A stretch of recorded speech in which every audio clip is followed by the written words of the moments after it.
How the Biden administration is approaching crypto regulations. It's hard to imagine a worse scenario than the one left behind by former Treasury Secretary Steven Mnuchin. The draconian regulatory proposals were Mnuchin's own personal vendetta, according to Bitcoin veterans like Square crypto developer Matt Corallo and Coin Center director Jerry Brito, and it's too soon to say whether incoming Treasury Secretary Janet Yellen will approve the proposed Know Your Customer standards or reject them.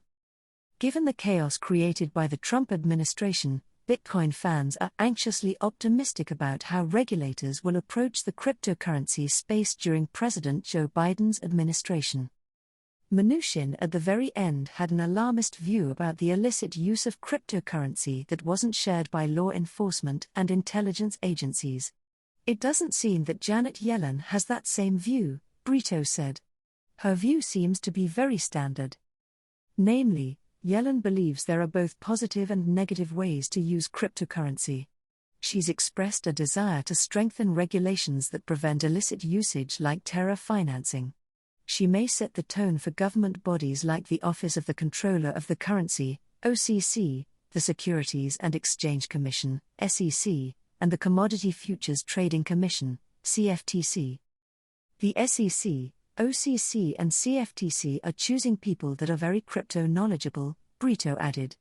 That could tell you they are getting deep knowledge to regulate it heavily or, more likely, it's now seen as an important part of the economy and finance. Although it's still early in the transition, it appears the Biden administration will nominate former Ripple advisor and former U.S. Treasury Department official Michael Barr to head the OCC. In the short term, Trump's SEC appointee, Commissioner Hester Pierce, will continue her notoriously crypto-friendly approach to the securities market. But the Biden administration is reportedly considering former CFTC Chairman Gary Gensler to soon lead the SEC. The new SEC Chairman Gary Gensler has been pretty outspoken with his views on Facebook's Project Libra, as well as Ripple. It's his opinion that those are securities and should be regulated by the SEC, said attorney Haley Lennon, a crypto-focused partner at Anderson Kill law firm. In the next year or two, I hope some of the litigation we are seeing and new leadership in the SEC will result in greater clarity so that down the road there are less enforcement actions. Clarity will help companies to know what to avoid. Meanwhile, Reuters reported the White House is expected to nominate Georgetown University professor Chris Brummer to lead the CFTC. Brummer was previously President Obama's pick, but never got confirmed by the Senate due to political gridlocks. It's still unclear who will be nominated in 2021 for key roles related to curbing terror financing, such as the Office of Foreign Assets Control, OFAC, and the Financial Crimes Enforcement Network, FinCEN. I think we might start seeing more regulation coming from FinCEN and OFAC. There have been some settlements with crypto companies and OFAC has been adding wallet addresses to the STN sanctions list, Lennon said. Even if we see more positive things coming from the OCC, SEC and CFTC, it will be balanced a bit with more regulations related to Know Your Customer and anti-money laundering, more general supervision of the source of funds and sanctions screening. Sanctions are the hot topic of 2021. Throughout 2020, the Iranian government published statements indicating it intends to use cryptocurrency, including Bitcoin but not limited to it, to circumnavigate banking sanctions. Émigrés from Iran and other countries have used Bitcoin to do exactly this. So far, the Biden administration hasn't offered any indication it might lift sanctions.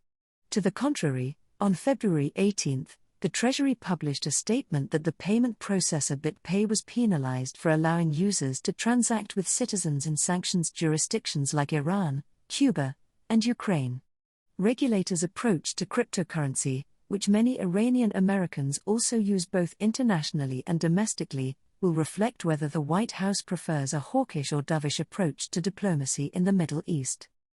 Perianne Boring, founder of an advocacy group called the Chamber of Digital Commerce, said the new administration and leadership have signaled a critical perspective of the broader cryptocurrency space. As such, Boring said she hopes industry leaders will continue to engage with lawmakers to lay the foundation for America's leadership role in global crypto markets. She said American crypto startups are competing in global arenas against startups based in nations with more progressive laws as nations strive to foster the next Silicon Valley. Other nations are encouraging crypto companies, especially domestic crypto mining industries. Many technologists believe it behooves American leaders to defend dollar dominance by cultivating innovation in this tech sector. After all, many of the leading stable coins are still denominated in American dollars. The Biden-Harris administration and Congress must make clear that addressing digital asset and blockchain policies are a priority, Boring said. The Biden-Harris administration should be focused now on growing the economy back to full employment and robust quarterly and annual economic growth. Brito said he's especially curious to see new appointees for OFAC and FinCEN, since they'll be Yellen's right and left hand in her approach to sanctions and regulations. He agreed with Lennon and Boring, all of whom believe new legal norms are in the pipeline. However stringent, or pro-business, the coming verdicts may be, at least Biden has yet to rage tweet about hating Bitcoin, the way Trump did. It's still that period where everyone is getting their sea legs and trying to understand what their priorities are, Brito said of the Biden administration. Once they start either putting forth policy or reacting to the things that happen, that's when we'll really know where they stand.